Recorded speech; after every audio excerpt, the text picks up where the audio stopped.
اليوم راح نحكيكم قصة سلندر مان، الشخص الذي أرعب جميع الأطفال في العالم.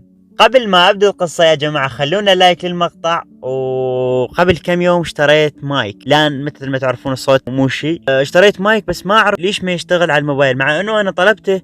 قلت لهم هل يشتغل على الموبايل؟ قالوا يشتغل على الموبايل. شوفوا المايك راح أخليه على الشاشة، واي واحد عنده مثل هاي المايك خليه راسلنا على الانستغرام يلقاه بالوصف، او هذا الانستغرام راح اخليه على الشاشه، او انزل للتعليقات اكتب لي تعليق وانا راح ارد عليك. ويلا خلينا نبدا بالقصه. اول شيء خلينا نعرف من هو سلندر مان. سلندر مان قصه تعود الى القرن السادس عشر في المانيا، يعني قديمه.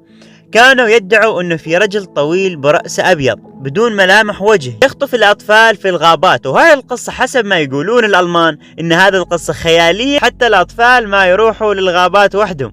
الشخص اللي ابتكره هو شخص اسمه ايريك كاوسن، يعني هو اللي يبتكر شخصية سلندر مان.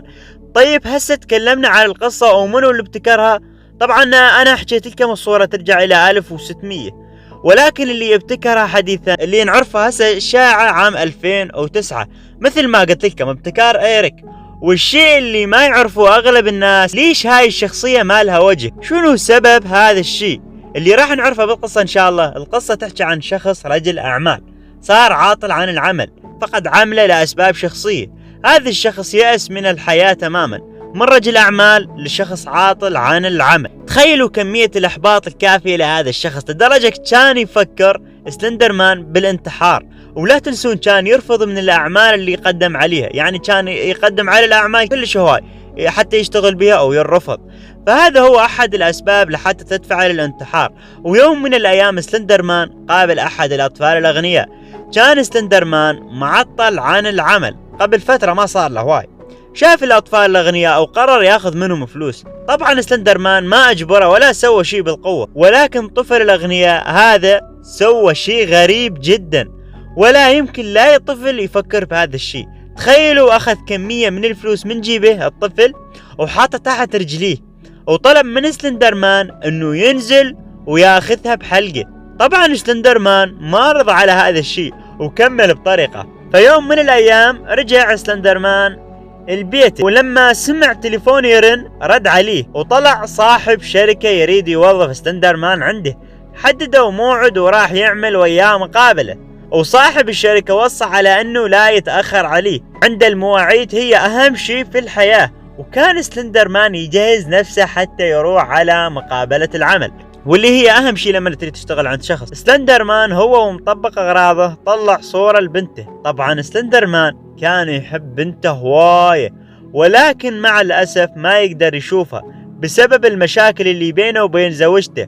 هو ومرته متطلقين، والبنت فضلت ان تروح مع الام. كان متعلق ببنته بشكل كبير، وكل شيء تقريبا عنده بالحياة هي بنته. ولكن مع الأسف زوجته سلبته هذا الشيء، ما كان باقي عنده غير صور بنته بين 7 أو 8 صور. سلندر مان هو ورايح لمقابلة العمل ما راح من الطريق اللي دائما يروح عليه، راح من طريق مختصر بالغابة. هو ورايح من الغابة قابل 4 أطفال.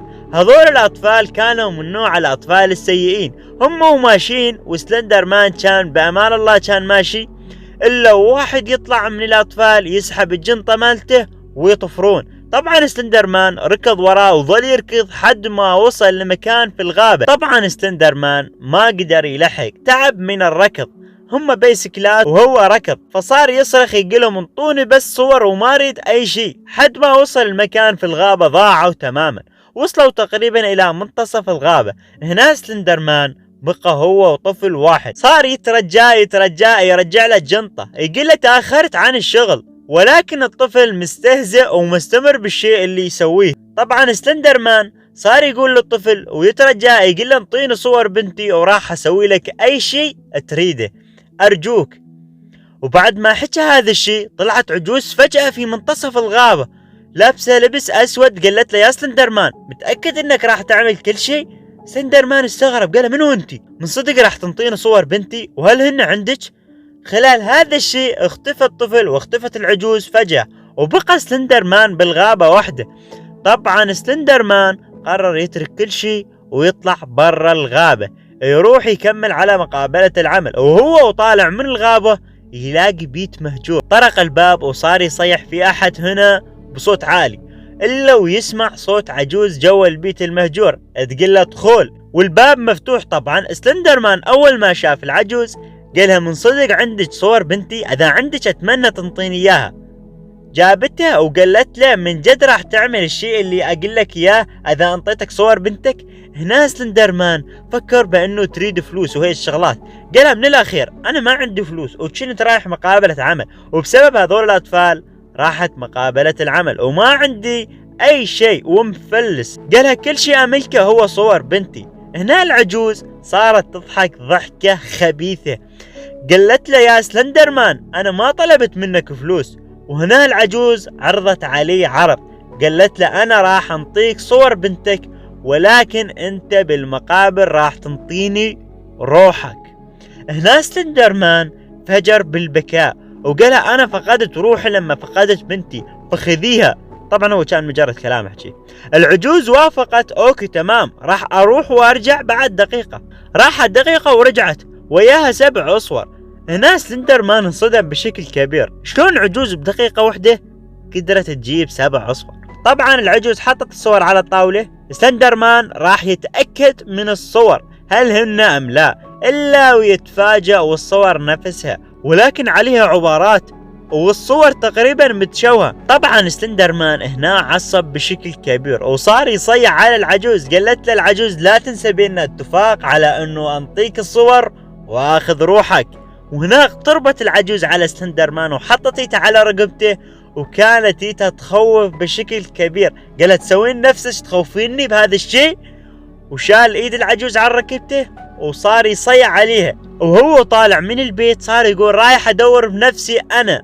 طبعا اول ما قال هذا الشيء صار اعمى بعد ما يشوف. سلندر مان اول شيء فكر انه الضوء طفى، لكن العجوز يمه وقالت له ايها اللعين انا اخذت عيونك. فهنا سلندر مان من الرعبة كان يريد يصيح ومن الصدمة ما قدر يصيح، وقالت العجوز حولتك الى شخص بدون عينين وبدون فم. اقتربت من وجهه وقالت له بما انه اخذت فمك لا داعي لانفك، وشالت له انفه. وهنا سلندر مان خايف بشكل كبير وصار يتراجع لورا، مصيبة وطاحت عليه يا اخي شنو. والعجوز همين اقتربت من اذنه ووشوشته وقالت له هل بامكاني اخذ روحك الان؟ اشر براسه وقالها نعم، يعني بعد ما بقى شيء شنو عيشته بالحياة. وهنا العجوز حطت ايدها على قلبه وسلندر مان صار يشعر بالبرد، وبعدها قالت له انا اخذت مشاعرك، صرت بجسد بدون مشاعر، بدلته بمشاعر انتقام فقط. وهنا اول ما اجى على بال سلندر مان اجى انه ينتقم من اي طفل يشوفه بحياته بسبب الموقف اللي سواه الطفل في بداية القصة والأربعة اللي كانوا سبب وصوله لهذه المرحلة. وهنا سلندر مان تحول لشخص بجسد بلا مشاعر، فقط بمشاعر الانتقام، والأساس السبب في هذا الشيء هم ال4 أطفال والطفل اللي في البداية. وهنا وصلنا نهاية المقطع. لايك إذا عجبتك القصة، شاركوا المقطع ودزوا لأصدقائكم. شكرا للي شاركوا المقطع السابق، وإذا حابين أحكي لكم قصص هواية كتبوا لي بالتعليقات. ويلا سلام.